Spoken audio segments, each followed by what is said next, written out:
Good morning students, Hindi की class में आपका स्वागत है। आज हम हिंदी ग्रामर में करेंगे।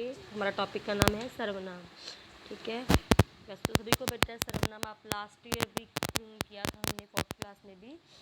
तो चलो आइए पढ़ते हैं। बेटा सामने देखिए एक पिक्चर है आपके सामने, इसके बारे में पहले हम पढ़ते हैं कि क्या लिखा हुआ है इसमें। सार्थक 5वीं कक्षा में पढ़ता है। उसके पिताजी डॉक्टर और माताजी अध्यापिका हैं। उसकी बहन 7वीं कक्षा में पढ़ती है। वे सभी उसे बहुत प्यार करते हैं। वह एक मेधावी छात्र है। पढ़ाई के साथ साथ उसकी खेल में भी रुचि है।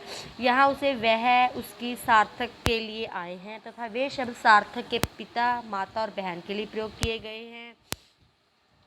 ये सभी शब्द सर्वनाम शब्द और संज्ञा के स्थान पर प्रयोग किए गए हैं। देखो बेटा, यहाँ पर सार्थक है, उसके माता जी हैं और पिताजी उसकी बहन के बारे में बात कर रहे हैं। तो हम बार बार सार्थक शब्द नहीं यूज़ कर रहे, तो हम सार्थक की जगह पे हम क्या शब्द यूज़ कर रहे हैं, उसे या वह। ठीक है, और उसके जो मम्मी पापा और बहन है उसके लिए हम क्या शब्द यूज़ कर रहे हैं, वे शब्द सार्थक के माता पिता और बहन के लिए वे शब्द। ठीक है, तो हम बार बार उसके माता पिता का नाम नहीं ले रहे या सार्थक का हम बार बार नाम नहीं ले रहे, तो यहाँ हम उसे वह और वे शब्द यूज़ कर रहे हैं। तो ये सब शब्द क्या है, सर्वनाम है, और जो संज्ञा के स्थान पर हमने किसी के नाम के स्थान पर हमने प्रयोग किए हैं। ठीक है, और प्रॉपर में इसकी डेफिनेशन देखो। सर्वनाम की परिभाषा। सर्वनाम शब्द का अर्थ है सर्वनाम, मतलब सबका नाम, अर्थात सबके नाम, अर्थात संज्ञा शब्दों के स्थान पर जिन शब्दों का प्रयोग किया जाता है उन्हें सर्वनाम कहते हैं। एग्जाम्पल देखिए, यह, वह, तुम, आप, तुमने, तुम्हारा, आपका, उनका, मैं, मेरा, उसे, मुझे आदि, और भी बहुत सारे होते हैं। ठीक है बेटा, ये डेफिनेशन थी। नेक्स्ट देखिए सर्वनाम के भेद। तो बेटा सर्वनाम के 6 भेद होते हैं। कौन कौन से?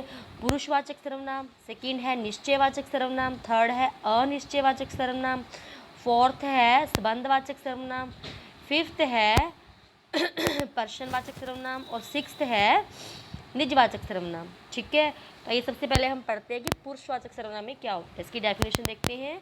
जो सर्वनाम शब्द बोलने वाले, सुनने वाले या जिसके बारे में बात की जाती है उसके लिए प्रयोग किए जाए उन्हें पुरुषवाचक सर्वनाम कहते हैं, जैसे मैं, तुम, वह आदि। ठीक है, पुरुषवाचक सर्वनाम 3 प्रकार के होते हैं। तो फर्स्ट सॉरी बेटा, स्टार्टिंग में देखो हमने क्या देखा। पुरुषवाचक सर्वनाम में जो सर्वनाम शब्द जो बोलने वाला है, सुनने वाला है, ठीक है, और जिसके बारे में बात कर रहे हैं, ठीक है, उनके लिए प्रयोग किए जाए उन्हें बोलते हैं पुरुषवाचक सर्वनाम। ठीक है, जैसे मैं बोल रही हूँ, तुम सुन रहे हो, ठीक है, और हम किसके बारे में बात कर रहे हैं, हमारे चैप्टर सर्वनाम के बारे में बात कर रहे हैं। तो मैं हूँ, तुम हो, और हमारी बुक है इसके अंदर। ठीक है, ये हमारा चैप्टर है। ठीक है, तो आगे इसके भी 3 टाइप्स होते हैं। किसके? पुरुषवाचक सर्वनाम के। उत्तम पुरुष, मध्यम पुरुष और अन्य पुरुष। जैसे आप इंग्लिश में करते हो फर्स्ट पर्सन, सेकंड पर्सन और थर्ड पर्सन, ऐसे सेम ही ये हिंदी में है। तो आइए देखते हैं उत्तम पुरुष में क्या होता है। किसी भी बात को कहने वाला या लिखने वाला अपने लिए जिन सर्वनाम शब्दों का प्रयोग करता है वे उत्तम पुरुष सर्वनाम कहलाते हैं, जैसे मैं, हम, मुझे, हमें आदि। ठीक है, तो ये बात कहने वाला या लिखने वाला है। ठीक है, एग्जाम्पल देखिए, मैं पुस्तक पढ़ती हूँ। ठीक है, तो मैं क्या है, उत्तम पुरुष है। हम सब दिल्ली जाएंगे, हम दिल्ली जाएंगे, तो हम क्या है यहाँ पर, उत्तम पुरुष। ओके, ये फर्स्ट पर्सन थे।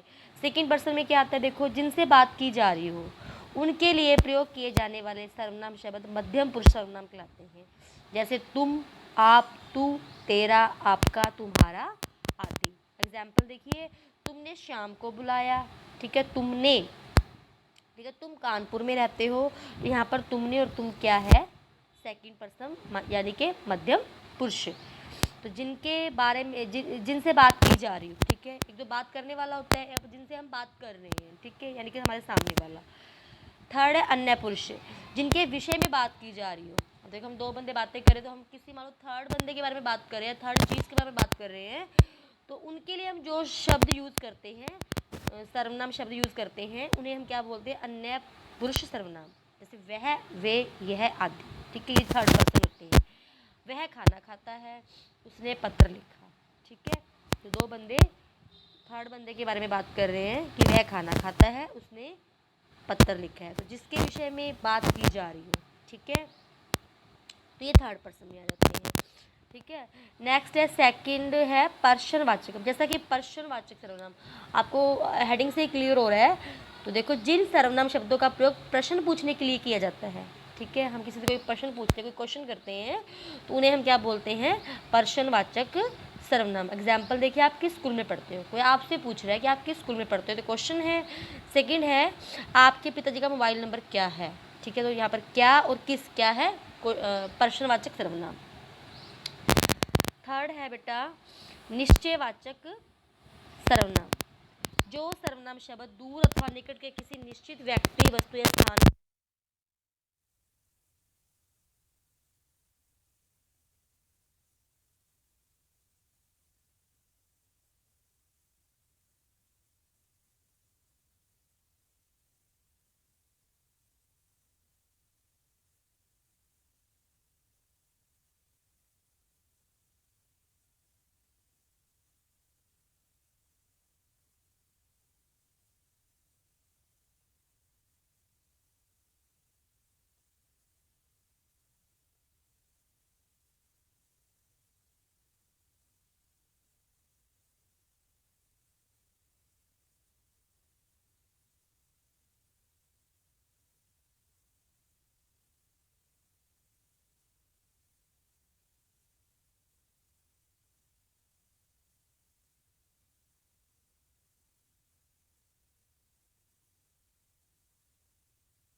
स्थान का के लिए प्रयोग किए जाते हैं।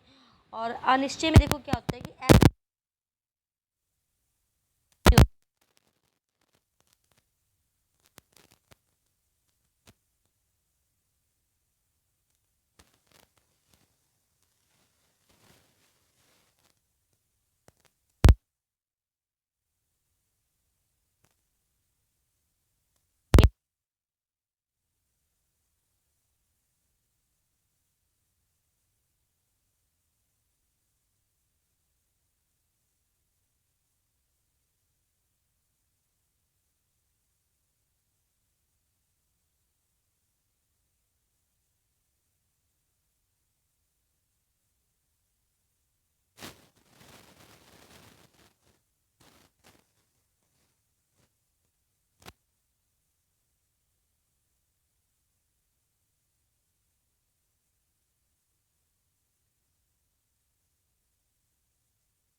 इसका पुत्र है।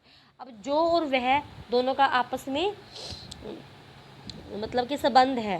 ठीक है, जिसको पैसा चाहिए वह परिश्रम करे, तो जिसको पैसा चाहिए वह परिश्रम करे, जिसको और वह का भी आपस में संबंध हो गया। तो आपस में ये जो वाक्य है एक कर रहे हैं। ठीक है, तो इन वाक्यों का जो संबंध वह और वह से, और जिसको का संबंध भी वह से है।